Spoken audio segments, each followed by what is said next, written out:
next term is income. Profit earned during any accounting period. It includes profit from all activities.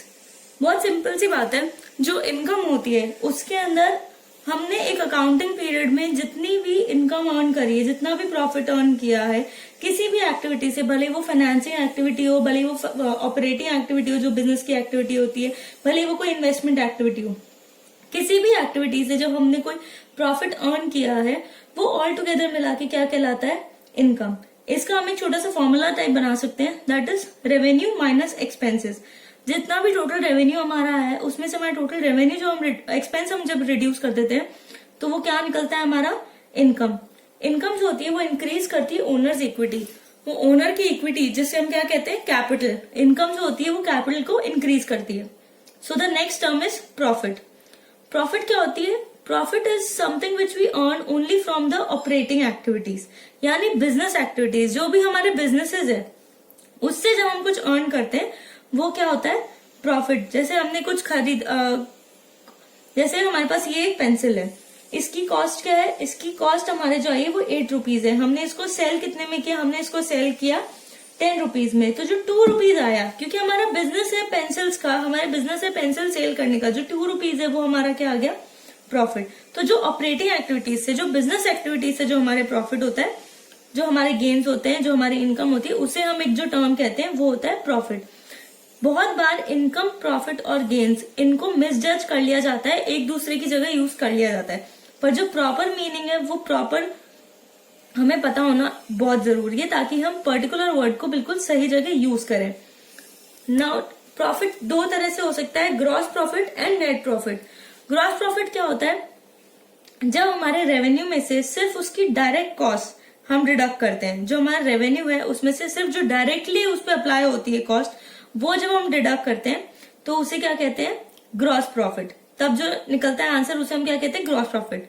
पर जब हमारे gross profit में से हम अदर कॉस्ट जो हमें लगी है बिजनेस के ऑपरेशंस में, बिजनेस के एडमिनिस्ट्रेशन में, जो अदर कॉस्ट जो हमारी लगी है वो भी जब हम ग्रॉस प्रॉफिट से डिडक्ट कर देते हैं तो वो जो हमारा निकलता है वो होता है नेट प्रॉफिट। और इनकम के अंदर प्रॉफिट इंक्लूड होता है प्लस अदर चीजों से जो गेन्स होते हैं वो भी इंक्लूड होते हैं। नाउ अब गेन्स।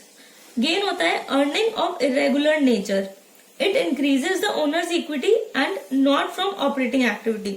जो भी अदर इरेगुलर नेचर्स के गेन्स होते हैं, जैसे gain from sale of scrap, gain from sale of machinery, या कोई डिविडेंड, कोई कमीशन, जो इरेगुलर नेचर है, जिनका हमको पता नहीं है कि ये अभी होगा नहीं होगा, और वो हमारे बिजनेस एक्टिविटीज से नहीं हो रहा है, वो ऑपरेटिंग एक्टिविटीज से नहीं हो रहा है, पर वो एक प्रॉफिट है हमारी कंपनी के लिए, एक इनकम है, तो उसे हम क्या कहते हैं? गेन।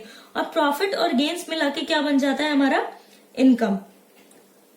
तो ये हमें समझ में आ गया। जो ये तीनों चीजें ये सब मिला के क्या करते हैं? ओनर की इक्विटी को इंक्रीज करते हैं। ओनर इक्विटी होती है हमारी कैपिटल। Now losses. लॉस क्या होता है? अगर जो हमारे एक्सपेंसेस है वो हमारे टोटल रेवेन्यू से ज्यादा हो जाते हैं तो वो क्या हो जाता है? हमारा लॉस हो जाता है, कि हमारा जो खर्चा है वो ज्यादा हो गया है इन कंपैरिजन ऑफ हमारी सेल्स के। ओके, जो हमारा रेवेन्यू आ रहा है उसके। It decreases owners equity. जो ओनर्स की इक्विटी होती है, यानी जो हमारी कैपिटल होती है, जब प्रॉफिट अगर ओनर की इक्विटी को इंक्रीज करता है तो लॉस ओनर की इक्विटी को ऑफकोर्स ही बात है डिक्रीज करेगा।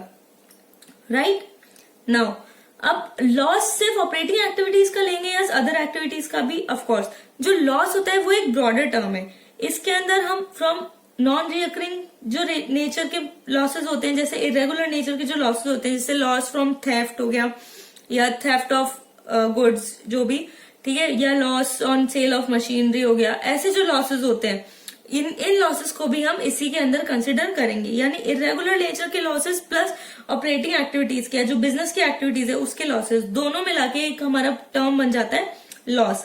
Now purchases. बाइंग गुड्स और raw material for production of goods. जैसे हम कुछ गुड प्रोड्यूस करते हैं, मान लीजिए हम ये पेंसिल प्रोड्यूस करते हैं, तो इसके लिए हमने कुछ रॉ मटेरियल परचेज किया। वो रॉ मटेरियल एकदम रॉ फॉर्म में भी हो सकता है या कुछ प्री मैन्युफैक्चर्ड गुड के फॉर्म में भी हो सकता है।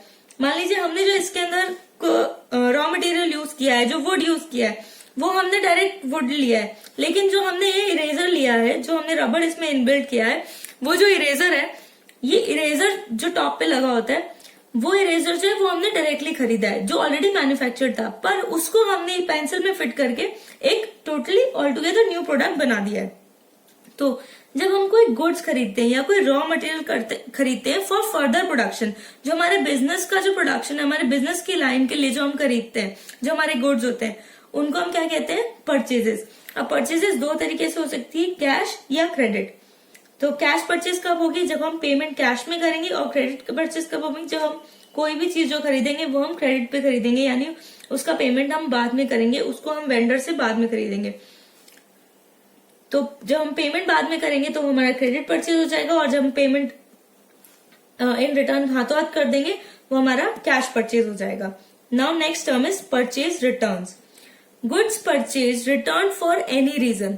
जो हमने गुड्स परचेज किए हैं, जो हमारे मैन्युफैक्चरिंग के लिए, हमारी कंपनी के लिए जो हमने गुड्स परचेज किए हैं, उसको जब हम रिटर्न करते हैं फॉर एनी रीजन, कोई क्वालिटी प्रॉब्लम या कोई भी रीजन हो सकता है, तो उसे हम क्या कहते हैं? Purchase returns. इसको हम और भी चीज कहते हैं, वो है रिटर्न आउटवर्ड्स।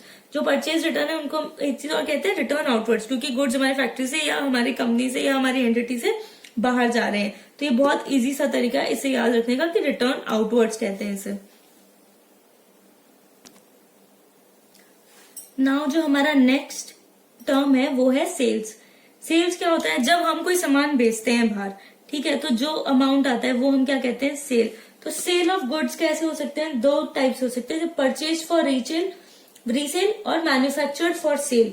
यानी जब हमने कोई गुड्स परचेज किए हैं जो ऑलरेडी मैन्युफैक्चर्ड है, जैसे हमने ये पेंसिल परचेज करी है जो हमने एक डिस्ट्रीब्यूटर से परचेज करी है, और हम जो है वो रिटेलर है, ठीक है, तो हमने ये परचेज किस लिए करी है? फॉर रीसेल जो परचेज करी है हमने। एंड मैन्युफैक्चरर इज जो डिस्ट्रीब्यूटर है, उसने आगे जो कंपनी ने, जिस फैक्ट्री ने इसको प्रोड्यूस किया होगा, उसने इसके लिए रॉ मटेरियल खरीदा होगा, फिर इसको मैन्युफैक्चर करके आगे सेल किया होगा डिस्ट्रीब्यूटर को। तो दो तरीके से सेल हो सकती है। मेरे लिए सेल क्या हो गई? जो रिटेलर है उसके लिए सेल क्या हो गया? उसने जो प्रोडक्ट खरीदा वो ऑलरेडी मैन्युफैक्चर्ड है, तो उसने रीसेल करने के लिए खरीदा, इसलिए जो अमाउंट मेरे पास आएगा वो हमारे लिए क्या हो जाएगा? सेल। और जो मैन्युफैक्चरर है उसके लिए क्या होगा? जो जिस प्रोडक्ट को उसने मैन्युफैक्चर किया है उसको जब उसने बेचा तब जो अमाउंट उसके पास आया तो वो उसके लिए क्या हो जाएगा? सेल। अगेन सेल भी दो तरीके से हो सकती है, कैश एंड क्रेडिट। जो कैश में पेमेंट आ जाए जिसका, वो होती है कैश सेल्स। एंड अगेन जिसका पेमेंट बाद में आएगा, जिसका पेमेंट हमने क्रेडिट पे होल्ड किया हुआ है कि ठीक है बाद में आ जाएगा पेमेंट या जो भी है, तो उसे हम क्या कहते हैं? Credit sales.